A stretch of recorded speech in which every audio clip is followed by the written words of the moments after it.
kita ni, bila kita ni menjadi wakil bagi pihak orang lain, mesti laksanakan mengikut mandat yang diberikan, tak boleh pindah sikit pun. Sebab tu Nabi sebut di sini, ilal ladzi umira lahu muwaffaran, dia panggil, bagi penuh. Majikan kata 100, bagi, majikan kata bagi kepada sekian. Jangan majikan kata 100, kita bagi 50, hak 50 masuk poket. Itu dia sebut awal hadis pun Nabi kata al-khazin al-muslim al-amin, penyimpan yang muslim dan juga lagi amanah. Penyimpan yang muslim lagi al-amin, amanah. Jadi kalau majikan bagi 100 sampai kat fakir miskin 50, hak 50 masuk poket, al-khain, dia tak akan dapat title. Allah Ta'ala kata ahadul mutasaddiqain, salah seorang daripada bersedekah, dia tidak. Majikan dia saja dapat pahala, dia tak dapat pahala sebab dia khianat. Bab orang yang bersedekah di waktu ia masih musyrik lalu masuk Islam. Mana maksudnya, apakah sedekah yang dia berikan semasa sebelum Islam akan dikira pahala oleh Allah apabila dia masuk Islam? Dan boleh kita rangkumkan sama kebaikan-kebaikan yang dia pernah buat semasa sebelum Islam, pertolongan yang pernah dia berikan, dan kenduri yang dia buat dan sebagainya lah, tentang persediaan kebaikan-kebaikan, apakah akan diteruskan pahala oleh Allah Subhanahu Wa Taala apabila dia masuk Islam. Ini akan dijawab oleh hadis pertama.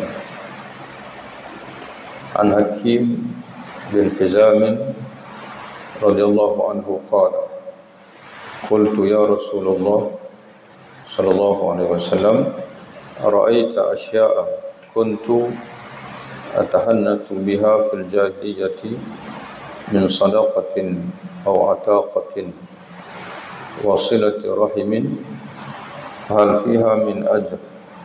Faqala Nabi sallallahu alaihi wasallam aslamta ala ma salafa min khairin. Dari Hakim bin Hizam radhiyallahu anhu, dia berkata, yakni dia menceritakan, wahai Rasulullah, saya berkata, ini saya bertanya, wahai Rasulullah sallallahu alaihi wasallam, bagaimana pendapat engkau tentang sesuatu yang saya lakukan sebagai ibadah pada masa jahiliyah, yakni sedekah, memerdekakan hamba sahaya dan silaturahim, apakah berpahala? Lalu Nabi SAW bersabda, kamu telah menyelamatkan kebaikan yang telah lalu. Diterjemah aslamta ala ma salafa min khairin. Di penterjemah kita ini, dia terjemah aslamta makna menyelamatkan. Ya, aslamta dengan makna menyelamatkan. Tapi yang tepatnya wallahu alam, aslamta makna kamu masuk Islam. Ya, aslamta makna kamu meluk Islam dengan membawa pahala yang telah lalu. Dengan membawa ma aslafta min khairin, ma salafa, apa yang telah lalu daripada kebaikan kamu. Dan para ulama mengecualikan jika kebaikan itu berkait dengan perkara mungkar. Contohnya kebaikan dia untuk berhala, dia tolong, dia support berhala, ataupun dia wakaf untuk rumah ibadat dia. Itu kebaikan-kebaikan yang mana Islam tidak iktiraf. Adapun kebaikan yang Islam iktiraf, contohnya dia membantu fakir miskin, dan hadis ini dia sebut contohnya sedekah, memerdekakan hamba, dan juga silaturahim. Kebaikan dia yang dia buat untuk mak dia, ayah dia, untuk abang, adik dia, jiran dia dan sebagainya, maka bila dia masuk Islam, dia bawa sama pahala untuk kebaikan yang dikurniakan Allah Ta'ala itu kebaikan yang dia buat semasa zaman jahiliah, zaman sebelum Islam, maka dikira pahala oleh Allah Ta'ala di akhirat. Di akhirat. Adapun jika seseorang itu dia buat baik dan dia tak masuk Islam, Allah Subhanahu Wa Ta'ala Maha Kaya, Allah Ta'ala akan balas juga, tapi di dunia. Allah akan balas di dunia sahaja.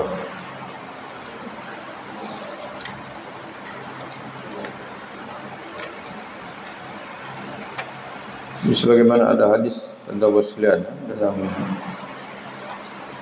dinaqalkan oleh Imam Ibnu Hajar dalam kitabnya Fathul Bari,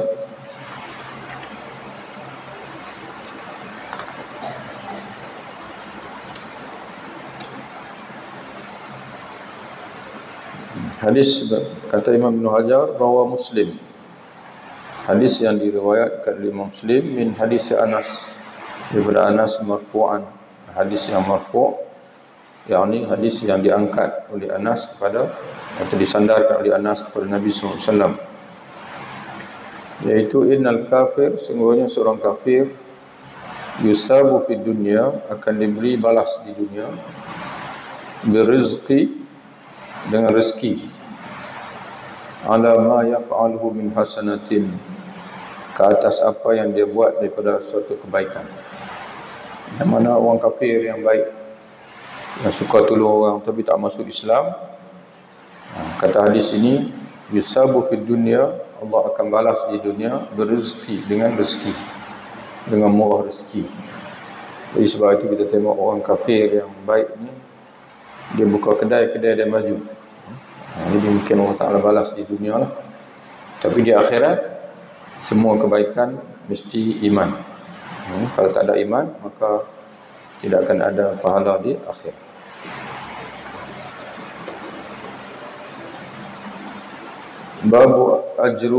Babu ajril khadimi idza tasaddaqa bi amri sahibihi ghairi mufsidin. Bab pahala pelayan, al-khadim, yang pelayan dia terjemah daripada perkataan khadam. Idza tasaddaqa, apabila dia bersedekah, bi amri sahibihi, dengan perintah tuannya. Mana dia bersedekah dengan duit daripada tuan dia, ghairu mufsidin, tanpa membuat kerosakan. Mana tidak dalam tafsir hadis, ulama mentafsirkan tanpa dia panggil berlebihan. Dia bersedekah tanpa berlebihan, ghairu mufsidin, yakni dengan makna tanpa merugikan tuan dia. An Aisyah radhiyallahu anha qalat, qala Rasulullah sallallahu alaihi wasallam, idza tasaddaqatil mar'atu min ta'ami zawjiha ghayra mufsidatin kana laha ajruha wa li zawjiha bima kasaba wa lil khazini mithlu dhalik. Dari Aisyah radhiyallahu anha, ia berkata, ia menceritakan, Rasulullah sallallahu alaihi wasallam bersabda, apabila seorang perempuan bersedekah, perempuan di sini maknanya isteri. Apabila isteri bersedekah dari makanan yang dihasilkan oleh suaminya, min ta'am zawjiha, makanan yang dicari oleh suami dia, ghairu mufsidatin, tanpa membuat kerosakan. Kata syarah hadis, kata dia, bi an la yata'adda ila al-kasrati al-mu'addiyati ila an-naqsi zahir, wal murad idza tasaddaqat bi syai'in yasir. Ini pentinglah untuk isteri, sebab Nabi sebut dalam hadis, dia bersedekah daripada harta suami dia ghairu mufsidatin, tanpa merosakkan, Lalu ditafsirkan oleh ulama, tanpa merosakkan, iaitu tidak melampau dalam menggunakan bersedekah dengan harta suami. Al-mu'adiyati, makna melampau tu apa? Makna banyak, terlalu banyak, sehingga membawa kepada an-naqs zahir, berkurang dengan nyata. Sebagai contohnya, suami bagi peruntukan sebulan tu untuk belanja rumah 500. Ini sedekah dekat RM10, RM20. Okey. Tapi sedekah sampai 300, rombah suami. Ini sebab itu. Dan awal murad, yang dimaksudkan ialah dia bersedekah bisyai'in yasir, dengan sesuatu yang sedikit. Bukan harta dia pun. Dia kena ingat, itu harta suami. Dan suami ini dia cari, dia ada peruntukan dia. Jadi kalau dia rasa dia nak bagi banyak, dia kena telefon suami lah. Kadang-kadang berlaku ini, isteri ini dia belanja harta suami untuk kadang-kadang contoh lah, untuk dia panggil keluarga, untuk adik, untuk mak, ayah dan sebagainya. Jadi kemudian balik suami bergaduh. Kadang-kadang sampai bawa pada penceraian. Kerana isteri ini dia menyalahgunakan, dia panggil harta suami, tak boleh. Sebab Nabi sendiri pun kata ghayra mufsidatin. Boleh bersedekah, buat kebajikan dengan harta suami, tapi jangan sampai berlebihan sehingga merugikan suami, atau menyusahkan suami. Wa kana laha ajruha. Jadi kalau isteri yang bersedekah, maka baginya, kata Nabi, maka perempuan itu, yakni isteri itu, mendapat pahala, dan suaminya juga mendapat pahala, kerana dia yang bekerja, mana dia yang menghasilkan. Walaupun bukan dia bersedekah, isteri yang bersedekah, tapi dia tumpang mendapat pahala, kerana rezeki itu adalah hasil usaha daripada dia. Kemudian kata Nabi, walil khazini mithlu zalik, dan bagi yang menyimpan, mana orang yang penyimpan juga mendapat pahala seperti pahala suami isteri itu. Mana bendahari lah, yang tebuh khadam tadi ni. Jadi sebab itu tuan-tuan sekalian, para ulama membahas, walaupun hadis ini tidak sebut, hadis ini dia rangkum bagi al-khazin, mana orang yang bertugas menyimpan harta orang lain, termasuk khadam, dia menguruskan. Tapi ada beza dengan isteri. Kerana isteri ini dari segi adat, kebiasaannya suami mengizinkan. Tapi khadam ini, keizinan itu tidak menjadi adat. Jadi sebab itu seorang khadam, dia hendaklah minta izin. Dia minta izin, ataupun dia, keizinan ada dua jenis, tuan-tuan sekalian. Keizinan ada dua jenis. Satu, keizinan yang bil maklum, yang sedia maklum. Mana dia tahu tuan dia ni, kalau dia tak minta izin pun, mana tuan dia kukuk mana pun akan suruh. Kalau ada fakir miskin mai minta dan sebagainya, maka tuan dia ni kalau bagi secupak, dua cupak, RM1, RM2, memang tuan dia memang suka. Itu tak payah minta izin lah. Dia panggil keizinan sedia ada. Tapi kalau dia tahu bahawa tuan dia ni memang jenis pekin, tuan dia ni memang jenis kedekut, yang tu kena minta izin lah. Kena minta izin lah, kena telefon ke ataupun kena ni. Jadi sama juga orang yang menjaga harta orang lain. Tuan-tuan bekerja di pejabat dan sebagainya, ada duit pejabat, dia mana majikan dia peruntukkan untuk staf-staf.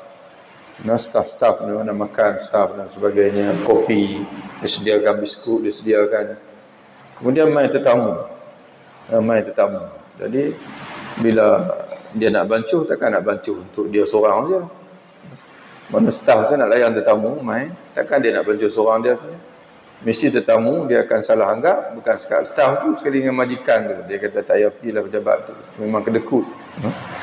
Bila jamu kopi, jamu dia ya. Tapi tuan-tuan sekalian, peruntukan tu disiapkan oleh majikan untuk staf. Jadi sebab tu kena ada bil maklum lah. Kalaulah kita tahu bahasanya majikan kita ni memang dia tak kisah, maka kita bolehlah bancuh sekali. Tak payahlah telefon majikan. ni ada tetamu mai ni, boleh buat kopi cawan ke? Tak payah. Tapi kalau kita tahu bahawasanya majikan kita ni dia memang jenis kira sikit, yang tu kita bantu untuk kita saja. Tak payah jamu lah tetamu. Yang dia mai buat urusan dia tak perlu dijamu. Kalau kita nak minum, kita minum seorang-seorang kita dalam pejabat nanti. Tak payah minum di ruang tamu. Jadi begitulah tuan-tuan sekalian. Tapi kalau isteri, sedia maklum bahwasanya kalau sedikit, biasanya suami mengizinkan. An Abi Musa radhiyallahu anhu, an Nabi sallallahu alaihi wasallam qala al-khazin al-muslimu al-aminu alladhi yunfizu wa rubbama qala yu'ti ma umira bihi kamilan muwaffaran utayyibun bihi nafsuhu muwaffaran tayyibun bihi nafsuhu fayadfa'uhu ila alladhi umira lahu bihi ahadul mutasaddiqaini. Dari Abu Musa radhiyallahu anhu, dari Nabi sallallahu alaihi wasallam, beliau yakni Nabi bersabda, penyimpan yang muslim, mana bendahari, orang yang bertugas menyimpan harta orang lain dan dia muslim yang terpercaya, itu terjemahan pada al-amin, yang amanah, dia tidak khianat, adalah orang yang melaksanakan alladhi yunfizu, di mana lebih ini tulis, di mana dia melaksanakan, itu terjemahan yunfizu. Barangkali beliau menyebutkan, ini perawi dia berlaku sikit keraguan, sama ada Nabi sebut yunfizu ataupun Nabi sebut yu'ti. Dia melaksanakan, atau barangkali Nabi menyebutkan memberi sesuatu yang diperintahkan. Mana dia berikan, dia melaksanakan pemberian, sama ada sedekah ke, wakaf ke, kebaikan ke, yang diperintahkan oleh pemilik wang. Sebab dia ni al-khazin, dia ni hanyalah al-khazin saja, penyimpan saja. Dia laksanakan ataupun dia memberi mengikut yang diperintahkan dengan sempurna. Mana majikan dia kata bagi 100, dia bagi 100. Majikan dia kata bagi 50, dia bagi 50. Muwaffaran, dia bagi dengan sempurna, dengan jiwa yang baik, walaupun bukan duit dia. Dan kata ulama, jiwa yang baik iaitu dengan niat, dengan niat dia panggil. Tayyibun nafsuhu bihi nafsuhu, mana dia bagi bukan semata-mata tanggungjawab dia sebagai pekerja, tidak. Mana dia tahu majikan dia nak buat ibadat, dia pun niat sama, tayyibun bi nafsu, mana dengan niat lillahi ta'ala, untuk dapat pahala sama. Fayadfa'u ila alladhi umira lahu bihi, lalu ia memberikan kepada sesuatu yang diperintahkan, tentu ubah sikit, kepada orang atau pihak, mana dia beri kepada orang atau pihak yang diperintahkan oleh tuan dia. Dia tak beri pada orang lain sebab tuan dia sebut nama. Kamu beri ni RM100 ni, kamu beri kepada fakir miskin, ataupun kamu tolong pergi bagi kat Matin, ataupun kamu tolong bagi kat Madi, contoh disebut. Itu makna illa allazi umira lahu bihi ahadul mutasaddiqain, maka dia merupakan salah seorang dari dua orang memberi sedekah. Mana dia sama dengan tuan dia.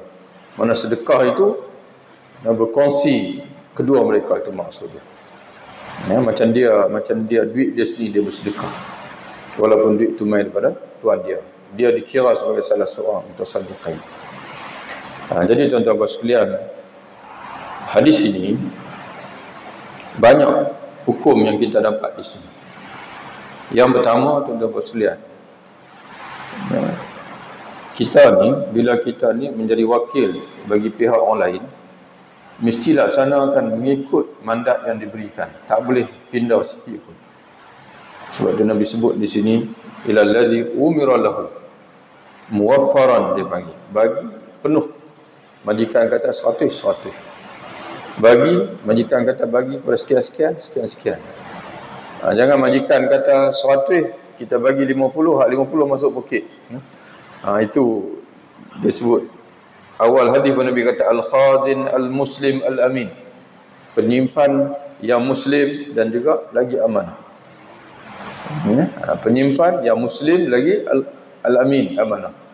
Jadi kalau majikan bagi 100 sampai kat fakir miskin 50, hak 50 masuk fakir, al-khain. Dia tak akan dapat title. Allah Ta'ala kata ahadul mutasaddiqain, salah seorang daripada bersedekah dia tidak. Majikan dia saja dapat pahala, dia tak dapat pahala sebab dia khianat. Dan niat tadi Nabi pun sebut tayyibun bi nafsuhu, mana kita niatkan nak tolong, nak bantu, bagi nak bantu majikan kita ataupun penyimpan kita untuk dapat kebajikan sama. Sama juga tuan-tuan sekalian, bila kita diperintahkan ataupun diamanahkan untuk menguruskan harta wakaf, ya, mesti laksanakan wakaf mengikut pewakaf. Mengikut pewakaf. Ini banyak berlaku kecelaruan. Sebagai contoh tuan-tuan sekalian,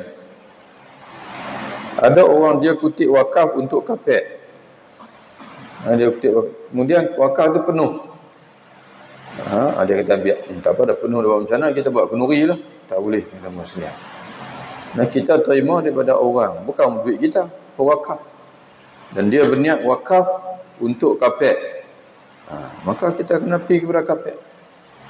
Kalau penuh, kita kena patah balik dekat dia. Oh minta maaf lah, saya kutip, saya dah ingatkan tak penuh lagi. Penuh dah, ni macam mana? Dia kata bagilah kat mana-mana. Kita boleh bagi kat mana-mana. Tapi kalau dia kata tak apa, bagi kat saya, balik nanti saya cari mana orang yang nak wakaf lagi, yang perlukan wakaf. Jadi begitu tuan-tuan sekalian. Seorang yang bertindak bagi pihak orang lain, dia mesti melaksanakan mengikut mandat yang dikehendaki oleh orang yang mewakilkan kepada dia. Itu tuan-tuan sekalian. Kalau wakaf itu untuk fakir miskin, wakaf untuk fakir miskin, mesti fakir miskin. Jadi kerana itu tuan-tuan sekalian, kita syorkan pada mana-mana orang yang menguruskan masjid, surau kah, buat tabung khas untuk kenduri. Kenduri kena buat tabung khas. Biasa-biasanya tuan-tuan sekalian, bila lalu tabung ni dalam hati kita ni, memang tak ada dalam hati itu kenduri. Dia biasa untuk api, untuk ni lah. Tapi kadang-kadang jatuh kuasa masjid ni, dia teringin nak makan kenduri. Dia kenduri ni, benda ni tuan-tuan sekalian, makan seorang-seorang tak sedap. Dia makan ramai-ramai, kadang-kadang lepas majlis dan sebagainya. Jadi kena buat tabung khas. Ini tabung kenduri. Ada pula yang kata, ustaz, kalau buat tabung kenduri, orang tak mabuh. Yang tu nasib lah yang tu. Nak buat macam mana? Pakat sama-sama jalan puasa lah. Ataupun isytihar lah, kita ni nak buat kenduri, siapa tumpang buat kenduri, buat kenduri lah. Mana tak payah sandar pada tabung tersebut. Kemudian tuan-tuan sekalian, babu ajri al-mar'ati idza tasaddaqat aw at'amat min baiti zawjiha ghaira mufsidatin. Bab pahala perempuan, isteri, jika bersedekah dan memberi makan dari rumah suaminya tanpa membuat kerosakan, dengan makna yang sama juga, yang tanpa berlebihan dalam sedekah tadi. Jadi orang datang rumah minta minta sedekah beras, minta makan, orang miskin yang datang kawin saya ni, kadang-kadang orang zaman dah tak ada dah, jarang jumpa lah main minta makan. Yang duk main selalu tu siapa? Kucing lah. Yang main selalu kucing orang sekalian. Bagilah makan, walaupun bukan daripada wang kita, suami, itu pun dikira sedekah. Tapi janganlah berlebihan. Dari Aisyah radhiyallahu anha qalat, qala Nabi sallallahu alaihi wasallam, idza at'amatil mar'atu min baiti zawjiha ghaira mufsidatin laha ajruha wa lahu misluhu wa lil khazini mislu dzalik lahu bima iktasaba wa laha bima anfaqat.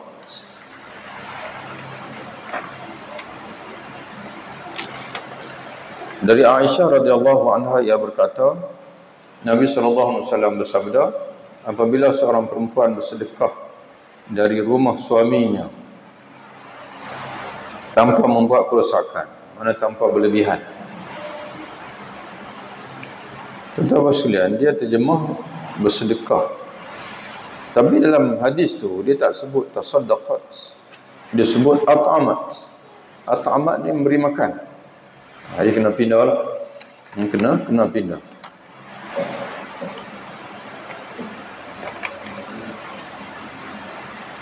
Kalau tidak, dia tak ada beza dengan tajuk sebelum ni. Tajuk sebelum ni bersedekah.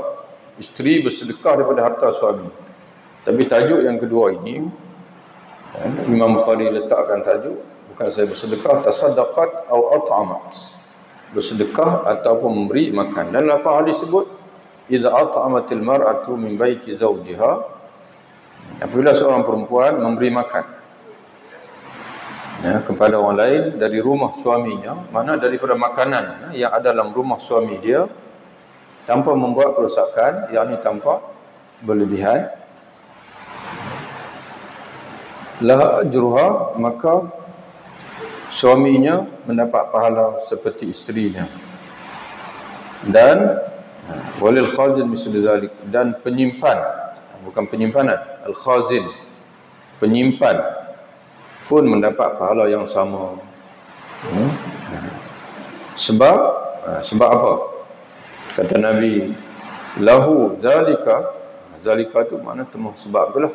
Yang demikian itu disebabkan lahu bimaktasaba, suaminya mendapat pahala dengan sebab usahanya, mana makanan tu dia yang cari, dia yang balik rumah.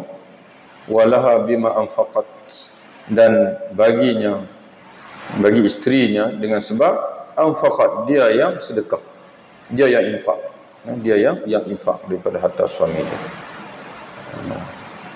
Dan sebab apa yang telah dinafkahkan, diinfakkan, dia belanjakan oleh isteri yang bagi makan fakir miskin.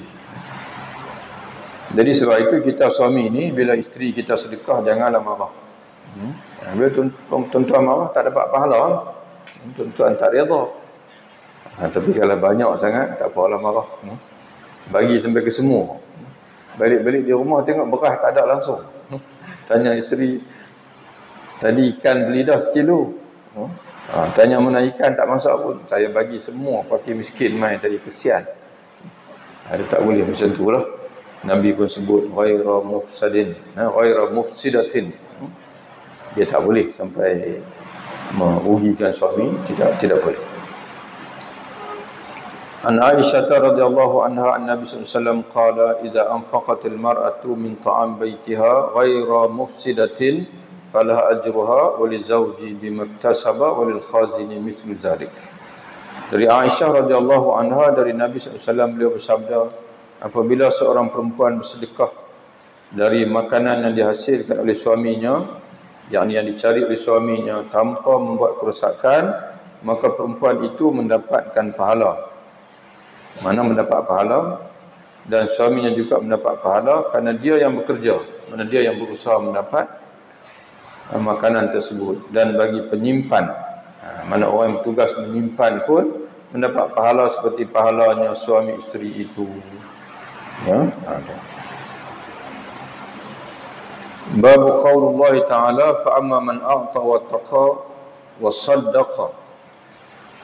Bab orang yang menafkahkan dan yang menahan hartanya. Jadi tuan-tuan sekalian, terjemahan dia tu dengan tajuk tu tak selari.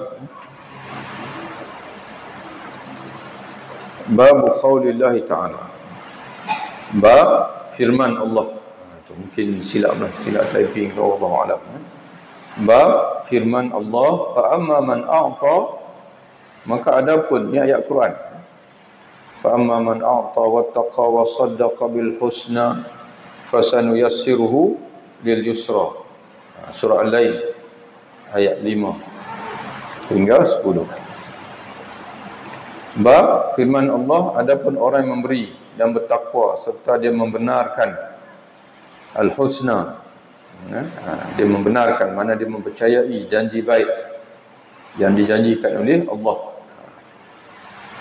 Allah Subhanahu wa taala berfirman, jadi Imam Bukhari dia bawa ayat. Imam Bukhari dia bawa ayat. Fa amma man a'ta wattaqa wa saddaqa bil husna fasanuyassiruhu lil yusra. Firman Allah, adapun orang yang memberi, tuan-tuan perhati ayat ini. Ya. Adapun orang yang memberi hartanya di jalan Allah dan bertakwa, wattaqa wa saddaqa bil husna, dan dia membenarkan, yakni meyakini adanya pahala yang terbaik, al-husna. Al-husna sama makna dengan al-ahsan. Isim tafdhil tapi muannas. Itu diterjemah pahala yang terbaik, yakni syurga. Maka kami sini Allah, kami yakni Allah kelak akan menyiapkan baginya jalan yang mudah. Ulama mentafsirkan iaitu kami akan menyiapkan baginya jalan yang menyampaikan dia kepada kebaikan yang lain, yang akan menyebabkan dia akan mencapai kesenangan dalam akhirat. Mana apa tuan sekalian? Mana sedekah ni dia akan menyebabkan kita ni akan buat kebaikan yang lagi banyak lagi lepas tu. Sedekah ni kelebihan dia tuan-tuan sekalian, dia seolah macam membuka jalan kepada kebaikan yang lain, yang mana yang akan bawa kita kepada syurga. Itu makna kelebihan bersedekah. Dalam bahasa lain tuan-tuan sekalian, sedekah ni dia membawa berkat. Dia membawa keberkatan dalam hidup. Wa amma man bakhila, dan adapun orang yang bakhil, wastaghna, dan merasa dirinya cukup, wa kadzabil husna, dan dia mendustakan pahala yang terbaik. Mana dia tak percaya ni sedekah ni rugi, kata dia. Nak buat habis duit saja. Fasanu yassiru lil usra, maka kelak kami akan menyiapkan baginya jalan yang sukar. Mana dia akan menemui selepas ini jalan yang semakin sukar, mana dia tak akan buat baik. Dia tak akan buat baik sehingga akhirnya kehidupannya berakhir dengan tempat yang sukar, iaitu neraka. Tempat yang sukar iaitu neraka. Man salaka tariqan yaltamisu fihi ilman sahalallahu lahu tariqan lil jannah. Sebenarnya tuan-tuan bersilam, bila kita renung bukan saja sedekah sajalah. Kalau kita nak perhati semua benda baik yang diridai oleh Allah, dia akan membawa kita kepada kebaikan demi kebaikan sehingga akhirnya kita masuk dalam syurga. Ini sedekah Allah Ta'ala sebut. Kalau dalam bentuk ilmu pula, Nabi sebut, barang siapa yang melalui man salaka tariqan, barang siapa yang melalui satu jalan untuk mencari satu ilmu, sahalallahu lahu tariqan lil jannah, Allah akan mudahkan untuknya jalan ke syurga. Jadi sebab itu tuan-tuan sekalian, setiap benda baik yang diridai oleh Allah ni, dia ada keberkatan. Dia menjadi penjaga kita. Jadi sebab itu tuan-tuan sekalian, bila kita ni jaga semayang, satu semayang, dia akan bawa kita untuk jaga semayang yang lain lagi selepas itu. Tapi cuba tuan-tuan tinggal satu semayang. Cuba tinggal tengok. Tapi jangan buatlah. Jangan tak boleh buat pula. Ustaz kata cuba tengok. Pagi esok nak cuba tengok tak semayang subuh. Jangan tuan-tuan sekalian. Tuan-tuan akan tinggal zuhur lepas. Bila tuan-tuan tinggal zuhur, mungkin tuan-tuan akan tinggal asar. Tapi dengan sebab kita semayang subuh tadilah, dia akan bawa kita untuk tak boleh lah. Tadi semayang subuh ni saya semayang. Jadi sebab itu tuan-tuan sekalian, bahaya. Kena jaga ibadat. Jaga ibadat, insya-Allah selepas itu kita akan buat lagi ibadat lain, buat ibadat lain lagi. Jadi sebab itu pentingnya tuan-tuan sekalian, kita ni menjaga ibadat kita. Kenapa tuan-tuan sekalian? Timbul soalan. Kenapa bila kita buat satu ibadat, kita ni akan buat lagi ibadat lain? Allah Ta'ala akan dorong. Di antaranya adalah kerana doa daripada malaikat. Doa daripada malaikat. Ini yang Imam Bukhari bawa selepas ini. Orang bersedekah ni malaikat mendoakan dia. An Abi Hurairah radhiyallahu anhu anna Nabi sallallahu alaihi wasallam qala ma min yawmin yusbihul ibadu fihi illa malakani yanzilani fayaqulu ahaduhuma Allahumma a'ti munfiqan khalafan wa yaqulu al-akharu Allahumma a'ti mumsikan talafan. Dari Abu Hurairah radhiyallahu anhu bahwasanya Nabi SAW bersabda, tidak ada satu hari pun yang mana seorang hamba memasuki pada hari itu melainkan ada dua malaikat yang turun. Turun untuk apa tu? Untuk berdoa. Iaitu salah seorang dari keduanya, mana salah seorang daripada mereka berdoa, Allahumma a'ti, ya Allah berilah ganti kepada orang yang menginfakkan hartanya, yakni hari ini. Orang yang infak hari ini, ya Allah berilah ganti kepada dia. Sebab tu dia boleh sedekah lagi. Sebab tu dia boleh bersedekah lagi sebab malaikat mendoakan dia. Dan kita tahu bahasanya doa malaikat ni adalah mustajab. Wa yaqul akhar, dan seorang malaikat lagi mendoa pula. Doa lain pula, Allahumma a'ti mumsikan talafan. Wahai Allah, berilah kehancuran kepada orang yang menahan, makna yang sepatutnya dia bayar zakat hari ini, dia tidak bayar zakat, berilah talafan, kemusnahan, sebab tu dia tak bayar zakat. Selepas itu dan selain malaikat doakan dia kebinasaan bagi harta dia. Dan kita kena ingat tuan-tuan sekalian, kebinasaan di sini tidak semestinya kurang harta, tapi kurang keberkatan harta. Harta banyak tapi tak pernah rasa cukup. Tapi bila Allah Ta'ala bagi keberkatan, walaupun harta sikit, tapi kita rasa lapang, cukup. Dan selepas ini tuan-tuan sekalian, kita akan baca satu hadis yang agak panjang yang mana Imam Bukhari bawa. Orang yang bersedekah ni, dia ibarat orang yang pakai baju besi. Kemudian bila dia pakai baju besi, walaupun berat bisu, tapi baju itu masuk elok saja. Walaupun sedekah ni berat, tapi oleh sebab dia ni bersedekah, tuan-tuan sekalian, dia yakin dengan pahala Allah, dia yakin dengan apa yang Allah nak bagi dekat 700 kali ganda, walaupun berat, tapi dia dapat laksanakan. Seumpama orang pakai baju besi, tapi pakai baju besi dengan masuk elok sampai tutup semua tangan dia, sampai labuh sampai ke kaki. Lepas ni kita baca, malam ni tak dan panjang hadis tapi kita sebut dulu. Tapi orang yang lihat bersedekah ni, setiap kali dia nak memberi, seumpama orang yang pakai baju besi itu sangkut tang dada, setiap kali dia nak bersedekah, dia akan rasa awak berat sangat, awak payah sangat ni. Jadi sebab itu tuan-tuan sekalian, bersedekah ni dia akan memberi keberkatan dalam hidup kita, sehingga akan kita berasa seronok. Setiap kali bersedekah saja dia berasa lapang, dan dia berasa confident dia bagi, dan dia berasa hidup kita ni ada makna, ada erti dalam hidup kita.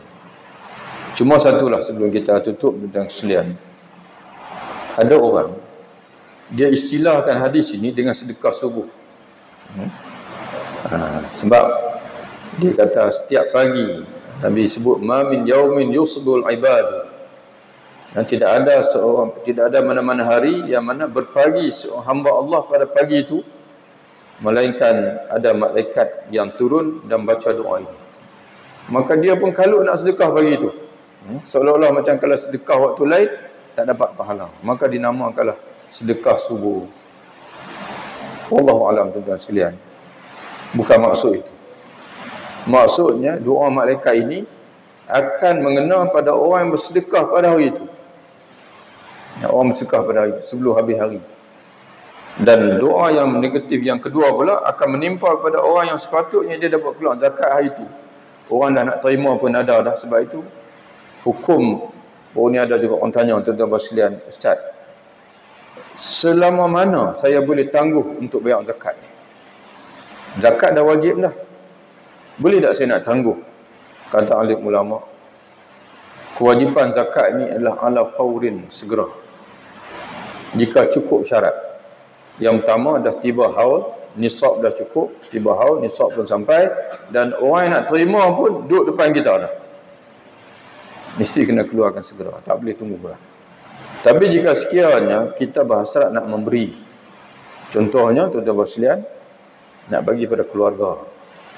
Hak yang bahagian orang lain kita dah bagi dah, tapi adalah seorang dua kita nak bagi keluarga sebab nak ambil pahala. Nabi kata bagi sedekah pada fakir miskin saja termasuk zakat, dikira pahala zakat sedekah saja. Tapi kalau bagi pada fakir miskin, keluarga, sedekah ataupun zakat dan juga silaturahim. Jadi kita nak bagilah. Dan dia pula duduk di mana, Johor sana, kan? Dan dia pun kita tahu ada jadual dia nak main, kita kata bulan depan, boleh tangguh. Ataupun kita pun nak pergi, kita kata dalam seminggu dua lagi nak pergi, boleh tangguh. Mana boleh tangguh, jika sekiranya dipanggil, adalah dipanggil sebab di situ.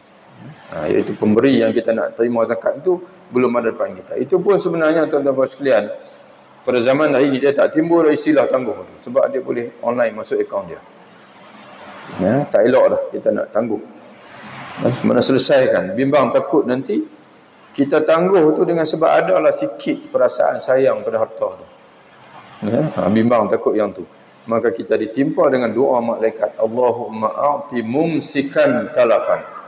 Ya Allah, berilah kepada orang yang masih pegang harta dia itu kebinasaan, kerosakan pada harta dia itu. Jadi sebab itu tuan-tuan sekalian, makna dalam sini bukan makna mesti gelut-gelut nak bagi waktu subuh, sehingga kan ada orang dia buat tabung di rumah dia. Nak dapat ni pahala sedekah subuh, dia kata buat tabung di rumah dia, bangkit pagi dia tak pergi masjid, perempuan lah kata-kata buh dalam tabung. Tuan-tuan sekalian, itu belum dikira sedekah. Dan sedekah ini, sedekah ke hadiah ke, hanya dikira apabila dah sampai kepada orang yang layak menerima, baru dikira. Sebab apa tuan-tuan sekalian? Sebab selagi mana suatu sedekah itu, hadiah ke pemberian itu belum sampai kepada tangan orang yang layak menerima, tuan-tuan boleh tarik balik sedekah itu bila-bila masa. Maknanya walaupun tuan-tuan dan puan dah bulan tabung, tuan-tuan boleh pecah tabung tu, boleh guna lagi balik. Tapi kalau dah sampai dekat dia, haram untuk tarik balik. Sebab dalam satu hadis Nabi SAW sabda, barang siapa yang bersedekah lalu menarik semula sedekahnya, dia sama seperti mana anjing yang muntah, yang menjilat muntahnya. Jadi kata ulama, hukum mengambil kembali sedekah hukumnya adalah haram. Tapi apabila sedekah tu dah sampai kepada dia. Tapi kalau belum sampai kepada dia, boleh batal bila-bila masa. Dalilnya apa? Nabi pernah memberi satu pemberian kepada Najasyi. Nabi hantar wakil ni, sebab Najasyi ni duduk seberang laut sana, di Habsyah. Sampai di tengah jalan, wakil ni sampai di tengah perjalanan, dapat berita kepada Nabi bahawa Najasyi dah meninggal. Najasyi meninggal. Sebab itu sejarah semayang jenazah ghaib ni adalah jenazah Najasyi itulah. Sebab dia masuk Islam. Dan dia tak berhijrah ke Madinah. Sebab dia dah jauh di Habsyah sana. Sebab itu Nabi ajak, jom kita semayang jenazah untuk saudara kita yang meninggal, iaitu Najasyi. Nabi habaq, Najasyi dah meninggal, jom kita semayang jenazah dia. Dan Nabi pun hantar utusan lain, panggil balik wakil yang bawa tu. Dan Nabi kata kat isteri-isteri dia, nanti pemberian yang aku nak bagi pada Najasyi ni, kalau sampai nanti aku akan bagi pada kamu. Nabi janji pada isteri-isteri dia. Kata oleh ulama, jika sekiranya pemberian itu, pemberian semata-mata berhasrat, sudah dikira menjadi milik orang sana, nescaya Nabi tak akan suruh balik. Sebaliknya Nabi akan suruh teruskan perjalanan, beri kepada waris-waris Najasyi. Tapi bila Nabi tarik balik, menunjukkan bahawasanya benda itu belum muktamad. Yang belum dipanggil, belum dikira dipanggil. Tuan-tuan boleh tarik balik. Tuan-tuan kata nak bagi sedekah lah, nak bagi infak ke pada seorang tu, sampai tengah perjalanan tak jadi pula, telefon dia, ni balik-balik, tak jadi bagi. Boleh lagi. Tapi kalau wakil kita kata tak boleh tarik dah, saya dah bagi dah kat dia, habis dah selesai dah muktamad. Tak boleh bagi dah, tak boleh tarik, boleh tarik balik dah. Wallahu a'lam bissawab. Assalamualaikum warahmatullahi wabarakatuh.